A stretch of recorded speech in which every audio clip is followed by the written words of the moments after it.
Ever since knowledge management was first adopted by Western companies back in the late 90s, there have been two schools of thought about how it should best be addressed. And we can call these connect and collect. Connect and collect are two approaches, if you like, to knowledge management. The connect approach believes that if you connect people, then they will share knowledge. If you connect people into networks where they can talk with each other, they can hold dialogue, they can question, they can answer, then knowledge will be shared. The collect school of thought believes that knowledge needs to be collected. It needs to be documented, it needs to be organized, it needs to be placed in knowledge bases or knowledge repositories so that other people can access it. So this conflict between connect and collect is most clearly seen in the technology field, where you have some people who are powerful advocates of connecting technology like Web 2.0, like social networks, like expertise finders, ways in which people can find each other and dialogue. And on the other hand, the collect people are the people who believe in repositories, taxonomies, ontologies, knowledge bases, portals, search engines. And there can be quite a big gap between these two approaches. Now, I think this gap is false. I think the gap is unnecessary. And if you go back to the original work on knowledge management back in the mid-90s, Knoco and Takeuchi, their primary model, the SECI model, contains element of connect and collect.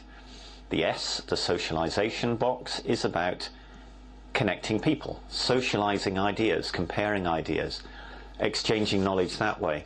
Whereas the three other boxes, the ECI, externalization, combination, internalization, is about turning that tacit knowledge into explicit, and about organizing, combining that explicit knowledge before it can be re-internalized.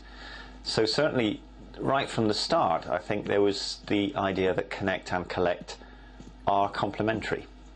They're not opposites, they both have a part in knowledge management. And I totally agree with that. I think that any complete knowledge management system needs not only to connect people, but also to provide ways of collecting explicit knowledge. However, different knowledge may be transferred by those two different mechanisms. For example, there's some knowledge you could never write down.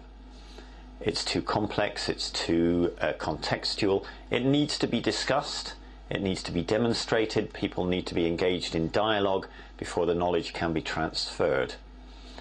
Similarly, there are other aspects of knowledge which it would be crazy to enter into dialogue about every time.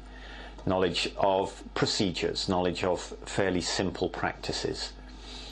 Take, for example, knowledge of how to cook.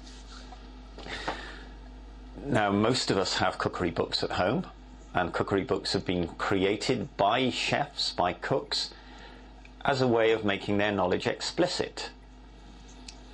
So, you know, if you want to transfer knowledge on how to cook a particular dish, you write it down.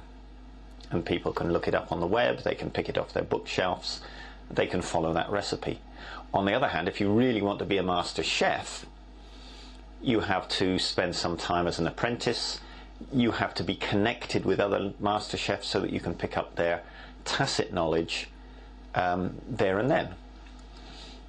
It depends on the circumstance, it depends on the context, it depends if you are transferring something relatively simple and straightforward that can be proceduralized, in which case you collect it, or whether it's complex, difficult, requiring judgment, in which case you have to connect people. So different knowledge is best transferred by different mechanisms. Connect and collect need to be part of your knowledge management strategy, but you also need to be clear what knowledge you can, what knowledge needs to be transferred by connecting people. You need to do both, but you need to do both wisely and in the right circumstances and the right context.